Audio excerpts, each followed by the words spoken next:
Hello everyone, welcome back to our channel. आज हम text formatting सीखने वाले हैं और हमने जो अपना प्रीवियस लेक्चर ख़त्म किया था वो हमने कुछ बेसिक इंट्रोडक्शन पढ़ा था HTML का, और उसी को मैं थोड़ा सा रिवीजन करते हुए हम अपने टॉपिक की तरफ आते हैं। तो जो HTML होता है उसमें एक ओपन टैग होता है और एक क्लोज टैग होता है। इसको यूज़ करके हम अपने HTML का पूरा एक स्ट्रक्चर बनाते हैं। स्ट्रक्चर बनाने के लिए हमें चाहिए होता है, सबसे पहले अगर हम HTML लिखते हैं ओपन, और इसको हम क्लोज कर देते हैं। इसके बाद जब हमें इसको प्रॉपर क्लोज करना पड़ता है तो हम स्लैश के साथ इसको क्लोज करते हैं। तो ये हमारा ओपन टैग होता है और यहाँ से हमारा क्लोज टैग होता है। ठीक है, ओपन टैग करने के बाद यहाँ पे हमारे पास उसके बाद आता है हेड, आता है हेड चलता है, और यहाँ पे हम हेड को भी क्लोज कर देते हैं। ठीक है, हेड के बाद फिर हमारे पास आता है टाइटल। हेड के अंदर ही हम टाइटल लिखते हैं, यहाँ पे TITLE टाइटल, और फिर हम यहाँ से इस टाइटल को भी क्लोज कर देते हैं। टाइटल के बाद यहाँ पे हमारा हेड बंद होता है, और हेड बंद होने के बाद यहाँ पे हमारी बॉडी आती है। ठीक है, एंड देन हम बॉडी को भी क्लोज कर देते हैं। ठीक है, अब अगर मैं बात करूँ HTML को, हम HTML कर रहे हैं तो इसलिए हम HTML का टैग ओपन करते हैं। हेड के अंदर हम बैकग्राउंड और टाइटल बार को पढ़ते हैं। ठीक है, जो हमारी बॉडी के अंदर यानी कि हमारा ब्राउजर है, इसका जो बैकग्राउंड है हम उसके बारे में डिस्कस करते हैं कि उसमें हमें क्या क्या चाहिए, हमें कौन कौन सा टेक्स्ट चाहिए। तो हम उसके अंदर जब हम CSS और जावा जैसी चीज़ों का इस्तेमाल करेंगे तब हम हेड के अंदर वर्क करेंगे। इसके अंदर हमारे पास टाइटल आ जाता है, तो मैं इसके अंदर लिख देती हूँ माय फर्स्ट वेबसाइट। ठीक है, इसके बाद बॉडी के अंदर हम जो भी टैग करना चाहते हैं कि क्या है हमारी वेबसाइट के अंदर, कोई इमेज हो गई, कोई टेक्स्ट हो गया, कोई लिंक हो गया, जो कुछ भी वो हम जो भी देना होता है वो हम किस में देते हैं, बॉडी के अंदर देते हैं। ठीक है, और हम अपने चलते हैं अपने टॉपिक की तरफ।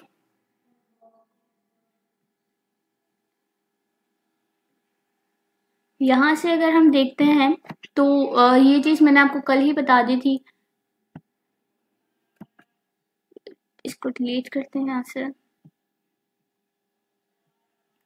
अगर हम कल वाले लेक्चर की बात करें तो कल हमने सिंपल ही कुछ हल्का सा हमने स्टडी किया था, वही चीज़ मैंने अभी रिपीट करा दी। हम इसको स्टार्ट करके देखते हैं, जिसके अंदर टाइटल के अंदर हमारा ये आ गया था। कि अगर हम टाइटल की बात करें तो यहाँ पे मैंने डॉक्यूमेंट नाम दिया था, तो यहाँ पे डॉक्यूमेंट आ गया था। बॉडी के अंदर जैसे मैंने मिनाल टाइप किया था तो यहाँ पे मिनाल लिखा हुआ आ गया था।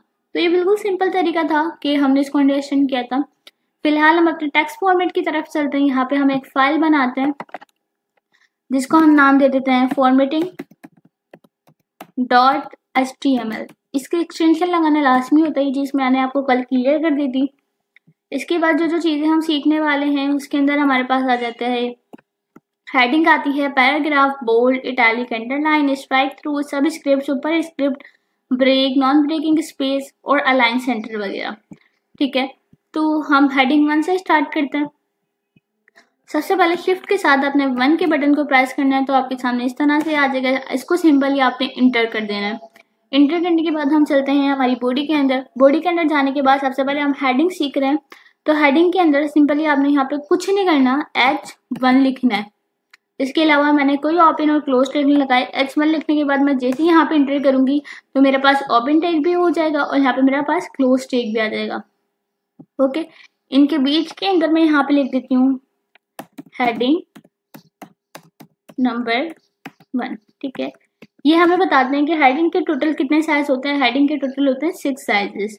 तो हम यहाँ पे चेक करते हैं, हेडिंग 2 लिख लेते हैं, हेडिंग नंबर 2। इसी तरह से हेडिंग 3 करते हैं और यही हम करेंगे हेडिंग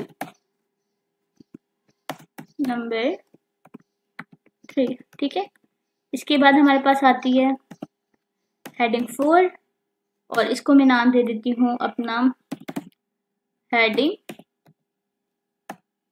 नंबर 4 का। ठीक है, सेम इसी तरह से मैं हेडिंग H5 और यहाँ पे मैं नाम दे देती हूँ हेडिंग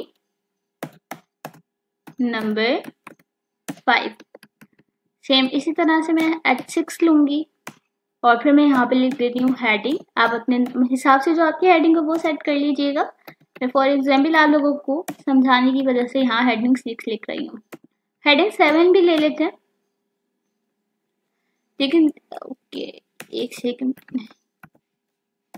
हेडिंग 7 और यहाँ मैं ले लेती हूँ हेडिंग नंबर 7। होती है 6 तक है, 7 मैंने इसलिए लिया है ताकि आप लोगों को एक कॉन्सेप्ट क्लियर कर सकूं। इसको कंट्रोल एस करते हैं, इसको सेव करते हैं, हम अपने चलते हैं यहाँ पे, इसको स्टॉप किया, इसको रन किया और यहाँ से हमने इसको स्टार्ट कर दिया। अगर आप यहाँ पे देखें तो मेरे पास हेडिंग 1 हो गया, हेडिंग 2, तो ये इस तरह से इसके साइजेस होता है। हेडिंग 1 जो होता है वो सबसे बड़ा साइज होता है, फिर 2 इससे छोटा, फिर 3 इससे छोटा, फिर 4 इससे छोटा, फिर 5 और फिर 6। अगर आप हेडिंग नंबर 7 देखें तो ये नॉर्मल टेक्स्ट होता है। तो इससे हमें ये पता चलता है सिर्फ हेडिंग्स जो होती है वो 1 से लेकर 6 तक होती हैं। 7 अगर हम लिखेंगे भी तब भी इस पर कोई रिएक्शन नहीं करता है, ठीक है। ये जस्ट एक नॉर्मल टेक्स्ट ही लिखा हुआ आएगा जिस तरह से हम नॉर्मल टेक्स्ट लेते हैं। हम यहाँ पे हम एक पैराग्राफ ले लेते हैं। यहाँ से मैं इसको हेडिंग 2 से लेके 7 तक मैं इसको रिमूव कर देती हूँ। हेडिंग 1 ही हम इसका नाम रख लेते हैं। यहाँ पे मैंने एक पैराग्राफ लेना है, तो यहाँ पे मैं P लिखूंगी सिंपल पैराग्राफ के लिए, और जैसे मैं एंटर करूंगी तो मेरे पास ये ओपन टैग हो जाएगा और ये मेरे पास क्लोज टैग भी ओपन हो जाएगा। जब भी हमें कोई पैराग्राफ टाइप करना पड़ता है तब मैं यहाँ पे क्या लिखते हैं, हम P लिखते हैं। अच्छा जी, अब मैं चाहती हूँ कि मेरे पास रैंडम टेक्स्ट आ जाए, तो मैं यहाँ पे लिखूंगी LOREM लॉरम, और जैसे मैं यहाँ पे इसको एंटर करती हूँ तो ये मेरे पास कोई रैंडम टेक्स्ट आ जाएगा। अगर आप ये देखें तो ये टेक्स्ट जो है ये मेरा बाहर जा रहा है, तो मुझे इस तरह से ये सेट करना पड़ेगा। क्या मैं बार बार यहाँ जाके सेट करूंगी अपने टेक्स्ट को? तो ऐसा नहीं है। आपने सिंपली आल्ट बटन जो हमारे आल्टर की होती है ना कीबोर्ड में, इसके साथ आपने Z को प्रेस करना है, Alt Z, तो ये मेरे पास सेटिंग से आ जाएगा, ठीक है। ये मेरे पास इस तरह से आ गया। इसके बाद हम किसी भी पैराग्राफ को इस तरह से सेट कर सकते हैं। इसके बाद हमारे पास आता है बोल्ड, इटैलिक, अंडरलाइन। हम इसको अंडरस्टैंड करते हैं। मैं सिंपली यहाँ पे चाहती हूँ कि ये जो मेरा यहाँ से लेके यहाँ तक एक लाइन खत्म हो रही है ये मेरी बोल्ड हो जाए। तो मैं क्या करूँगी, इस लाइन को बोल्ड करने के लिए मैं सिंपल एक B यहाँ पे ले लूंगी, तो ये मेरे पास बोल्ड खुल जाएगा, ठीक है। और मैं यहाँ से कंट्रोल S करती हूँ इसको, और यहाँ पे जाके मैं इसका क्लोज टैग को पेस्ट कर देती हूँ, ठीक है। इसके बाद मैं चाहती हूँ जो मेरी नेक्स्ट लाइन है वो मेरी इटैलिक हो जाए, यानी कि थोड़ा सा टेढ़ा दिखे वो, तो मैं यहाँ पे I लिख देती हूँ। I लिखने के बाद जैसे मैं यहाँ पे एंटर करती हूँ तो मेरा इटैलिक टैग आ गया। इसके बाद मैं यहाँ से इसको कंट्रोल S करती हूँ, और जहां तक मैं इटैलिक लेना चाहती हूँ वहां तक मैं पेस्ट कर देती हूँ। फॉर एग्जाम्पल मैं यहाँ तक चाहती हूँ इटैलिक, तो मैंने यहाँ पे कंट्रोल V कर दिया। मैं चाहती हूँ यहाँ से खत्म होने के बाद ये पूरा जितना भी है ये मेरा अंडरलाइन हो, ठीक है। तो अंडरलाइन बल्कि हम हेडिंग को ही कर लेते हैं। हेडिंग को अंडरलाइन करने के लिए मैं यहाँ पे क्या करती हूँ, यहाँ पे मैं सिंपली U देती हूँ, और U देने के बाद मैं यहाँ से इसको क्लोज टैग को कंट्रोल S करती हूँ, और यहाँ पे जाके इसको कंट्रोल V कर देती हूँ। सिंपली हम इसको कंट्रोल S करते हैं।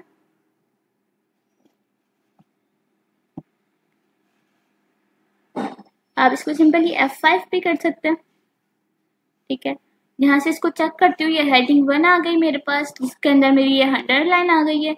इसके बाद अगर आप यहाँ से लेके यहाँ तक देखते हो तो ये मेरे पास क्या आ गया, बोल्ड हो गया टेक्स्ट। अगर आप मेरा यहाँ से लेके यहाँ तक देखें तो ये जो मेरा टेक्स्ट था ये मेरे पास क्या होगा, इटैलिक हो गया।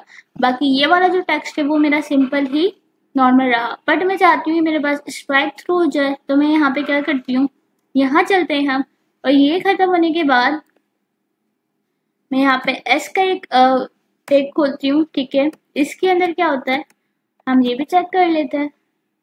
मैं चाहती हूँ ये एंड तक इसी तरह से रहे। कंट्रोल S करते हैं और इसको F5 करते हैं, तो ये मेरा जो टेक्स्ट है वो कुछ इस तरह से आ जाएगा, ठीक है।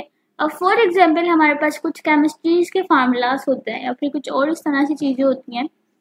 तो अगर हम वाटर का फार्मूला देखते हैं, वाटर का फार्मूला होता है H2O। तो जो 2O है, जो इसका 2 है वो नीचे की तरफ आता है। तो अगर हम इसको इसी तरह से लिखें, इसको कंट्रोल एस करके हम चेक करते हैं, तो ये मेरे पास F2 नीचे नहीं आ रहा। तो अगर मैं 2 को नीचे की तरफ लेके आना चाहूँ तो मैं किस तरह से लाऊंगी वो हम देखते हैं। ये जो 2 है ना, इसके अंदर हम लिखेंगे सब, SUB सब, सॉरी SUB सब, और इसके बाद हम इसको यहाँ से कंट्रोल एस करते हैं क्लोज टैग को, और 2 के बाद हम इसको यहाँ रख देते हैं। तो ये बताता है सब स्क्रिप्ट होता है, ये इसका फुल नाम होता है सब स्क्रिप्ट। अब इसके अंदर क्या होता है, जिसके साथ हम इसको देते हैं वो जो टेक्स्ट होता है वो नीचे की तरफ आ जाता है। इसको चेक करते हैं हम F5 देके, तो यानी कि H ऐसा रहा और जो 2 था वो मेरा नीचे आ गया, बाकी मेरा O ऐसा कैसा रहा। तो कोई भी हमारे पास इस तरह से फार्मूलाज हो या कुछ इस तरह से हो तो वो हमारे पास इस तरह से सेट हो जाता है। इसके बाद अगर मैं किसी नंबर की बात करूं, जैसे कि फर्स्ट हो गया, सेकंड हो गया, तो ये नंबर जो होते हैं ना ये मेरे ऊपर की तरफ जाते हैं, ठीक है। तो मैं यहाँ पे क्या करूंगी, यहाँ पे मैं लूंगी सुपर स्क्रिप्ट। सुपर स्क्रिप्ट का फार्मूला होता है SUP, यहाँ पे SUP सुपर स्क्रिप्ट ले लिया मैंने, ठीक है। सुपर स्क्रिप्ट लेने के बाद यहाँ पे मैं कर देती हूँ ST, और फिर मैंने सुपर स्क्रिप्ट को यहाँ से क्लोज कर दिया। जो मैं ST चाहती थी सिर्फ मैंने उसको सुपर स्क्रिप्ट में रखा। जैसे कि यहाँ पे मैं चाहती हूँ ND जो है वो मेरा ND है, वो मेरा इसके अंदर आए सुपर स्क्रिप्ट के अंदर। तो यहाँ पे मैं क्या करती हूँ, सुपर स्क्रिप्ट कर देते हैं हम इसको भी, SUP सुपर स्क्रिप्ट कर दिया। और जहां तक मैं चाहती हूँ वहां से मैं क्या कर लूंगी, कंट्रोल एस करते हैं, यहाँ से हम इसको यहाँ से कंट्रोल V कर लेते हैं। यहाँ से कंट्रोल एस किया हमने, यहाँ चलते हैं, ठीक है। तो ये जो अगर आप देखते हो तो मेरा ये फर्स्ट सेकंड में चाहती हूँ कि मेरा नेक्स्ट लाइन पे आए, ये मेरा इधर नहीं रहे।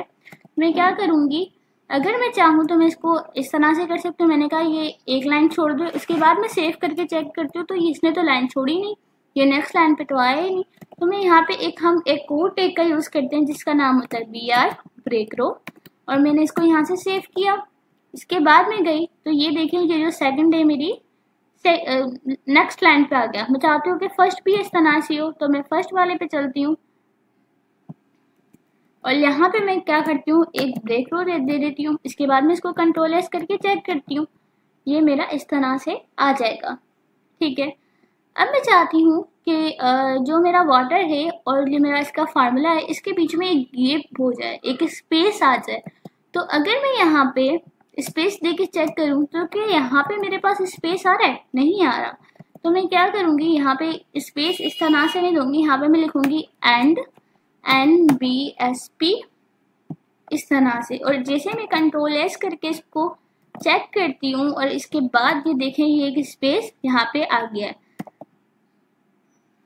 इसके बाद मैं चाहती हूँ और स्पेस हो तो मैं इसको कंट्रोल C करके यहाँ पे सिंपली कंट्रोल V, जितना मैंने स्पेस देना था अब आप देख सकते हैं ये मेरे पास उतना स्पेस इसने ले लिया है।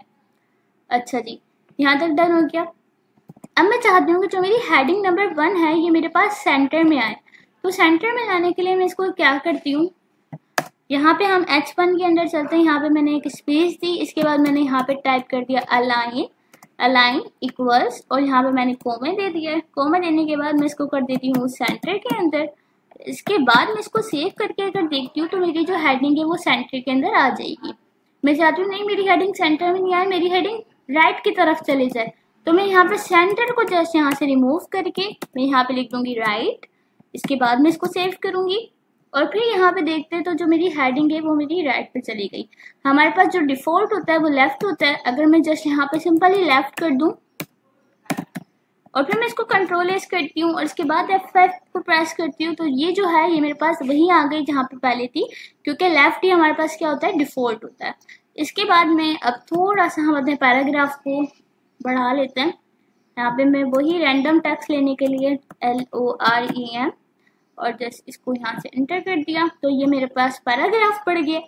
अब जो पैराग्राफ है मैं एक दफ़ा मैं आपको दिखा दूँ, ये पैराग्राफ जो है ये इधर से यहाँ पे ख़त्म हो रहा है और ये यहाँ पे इतनी स्पेस छोड़ा है, तो ये प्रॉपर तरीके से नहीं है, ठीक है। तो इसको अगर मैं प्रॉपर तरीके से देना चाहूँ तो मैं पैराग्राफ के टैग में जाऊंगी, यहाँ पे स्पेस दूंगी, इधर मैं यहाँ पे सिंपली अलाइन टाइप करूंगी, इसके बाद स्पेस दूंगी, यहाँ पे ब्रैकेट्स खोलूंगी और यहाँ पे मैं सिंपल लिख दूंगी जस्टिफाई। अब जस्टिफाई क्या करता है हम वो चेक करते हैं। जस्टिफाई ये करता है कि दोनों तरफ के जो स्पेस होते हैं इनको इक्वल करता है और एक प्रॉपर टेक्स्ट क्रिएट करता है। आई होप आज की वीडियो आपको अच्छी लगी होगी। अगर अच्छी लगी है तो मेरे वीडियो को लाइक कर दें और कमेंट लास्ट में कीजिएगा कि आपको क्या क्या समझ आ रहा है और आपको क्या चीज़ नहीं क्लियर हो रही, ताकि मैं उसको और अच्छे तरीके से डिफाइन कर सकूँ। मेरे चैनल को लाइक करें, कमेंट करें, सब्सक्राइब करें। Good bye, have a nice day.